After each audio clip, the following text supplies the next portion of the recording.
آدم مکہ کی زمین پر کئی سو سال بعد اس خطبہ کو ہوا کی زبان سے سننے کی تیاری کر رہا تھا جو کئی سو سال پہلے آخری نبی الزمان صلی اللہ علیہ وسلم نے دین کی تکمیل کا اعلان کرتے ہوئے دنیا بھر کے انسانوں کے لیے دیا تھا، صرف مسلمانوں کے لیے نہیں۔ سب تعریفیں اللہ تعالیٰ کے لیے ہیں، ہم اسی کی حمد و ثنا کرتے ہیں اور اسی سے مدد و مغفرت چاہتے ہیں اور اسی کے سامنے توبہ کرتے ہیں اور اسی کے دامن میں اپنے نفس کی خرابیوں اور بے اعمال سے پناہ چاہتے ہیں۔ جس کو اللہ تعالیٰ ہدایت دے دے اسے کوئی گمراہ نہیں کر سکتا، اور جس کو وہ گمراہ کر دے اسے کوئی ہدایت نہیں دے سکتا۔ اور میں گواہی دیتا ہوں کہ اللہ کے سوا کوئی معبود نہیں ہے اور وہ اکیلا ہے اور اس کا کوئی شریک نہیں۔ اور میں اعلان کرتا ہوں کہ محمد صلی اللہ علیہ وسلم اللہ کا بندہ اور رسول ہے۔ اے لوگو، میں تمہیں اللہ سے ڈرنے کی وصیت کرتا ہوں اور تمہیں اس کی اطاعت کا حکم دیتا ہوں، اور اپنے خطبے کا آغاز نیک بات سے کرتا ہوں۔ لوگو سنو، میں تمہیں وضاحت سے بتاتا ہوں، کیونکہ شاید اس کے بعد کبھی تم سے اس جگہ مل نہ سکوں۔ اچھی طرح سن لو، تم میں سے جو حاضر ہیں وہ یہ باتیں غیر حاضر لوگوں تک پہنچا دے۔ ممکن ہے اگلے لوگ یہاں موجود لوگوں کی نسبت ان باتوں کو زیادہ اچھی طرح یاد رکھیں اور ان کی حفاظت فرمائیں۔ اے لوگو، اللہ تعالیٰ نے سود کو حرام قرار دیا ہے، اور میں آج سے تمام سود کا عدم قرار دیتا ہوں، اور سب سے پہلے وہ سود معاف کرتا ہوں جو لوگوں نے میرے چچا عباس بن عبد المطلب کو ادا کرنا ہے۔ البتہ تم کو اپنی اصل رقم لینے کا حق ہے، جس میں نہ اوروں کا نقصان ہے نہ تمہارا۔ اے لوگو، میں نے تمہارے پاس ایسی چیز چھوڑی ہے کہ تم اسے مضبوطی سے تھامے رہو گے، تم میرے بعد ہرگز گمراہ نہیں ہوگے، یعنی اللہ کی کتاب اور اس کے نبی صلی اللہ علیہ وسلم کی سنت۔ اور تم لوگ غلو سے بچو، کیونکہ تم سے پہلے لوگ اسی کے باعث ہلاک ہوئے۔ دیکھو، میں نے حق پہنچا دیا ہے، بس اگر کسی کے پاس امانت رکھوائی گئی ہے تو وہ اس بات کا پابند ہے کہ امانت رکھوانے والے کو امانت پہنچا دے، اور بے شک تم سب کو اللہ کی طرف لوٹنا ہے اور حساب دینا ہے۔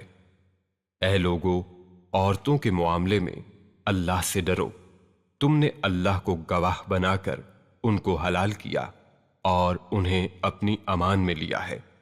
تمہیں اپنی عورتوں پر حقوق حاصل ہیں، بالکل ویسے ہی جیسے تمہاری عورتوں کو تم پر حقوق حاصل ہیں۔ ان پر تمہارا حق یہ ہے کہ وہ کسی ایسے شخص کے ساتھ دوستی نہ کریں جسے تم پسند نہیں کرتے، اور تمہاری حرمت کی نگہبانی کریں، اور اگر وہ تمہاری فرما بردار رہتی ہیں تو پھر یہ ان کا حق ہے کہ تم ان کے ساتھ اچھا سلوک کرو اور ان کے نان و نفقے کی ذمہ داری اٹھاؤ۔ اے لوگو، تمہارے خون، تمہارے مال ایک دوسرے کے لیے اسی طرح محترم ہیں جیسے آج کا یہ دن یعنی عرفہ کا دن، یہ مہینہ یعنی ذی الحجہ، اور یہ شہر مکہ۔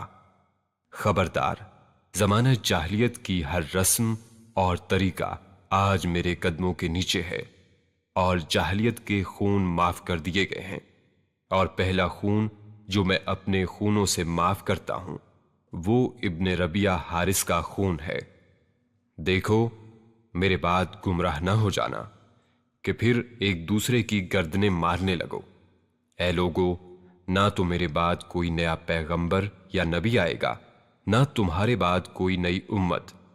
میں تمہارے پاس اللہ کی کتاب اور اپنی سنت چھوڑ کر جا رہا ہوں۔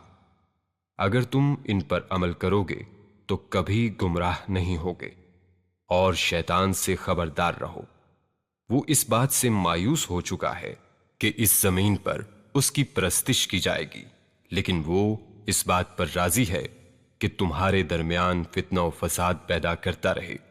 اس لیے تم اس سے اپنے دین و ایمان کی حفاظت کرو۔ جان جاؤ کہ ہر مسلمان دوسرے مسلمان کا بھائی ہے اور تمام مسلمان ایک امت ہیں۔ کسی کے لیے یہ جائز نہیں کہ وہ اپنے بھائی سے کچھ لے سوائے اس کے جسے اس کا بھائی اپنی رضامندی اور خوشی سے دے، اور اپنے نفس پر اور دوسرے پر زیادتی نہ کرو۔ تم سب آدم اور حوا کی اولاد ہو، اور آدم مٹی سے بنے تھے۔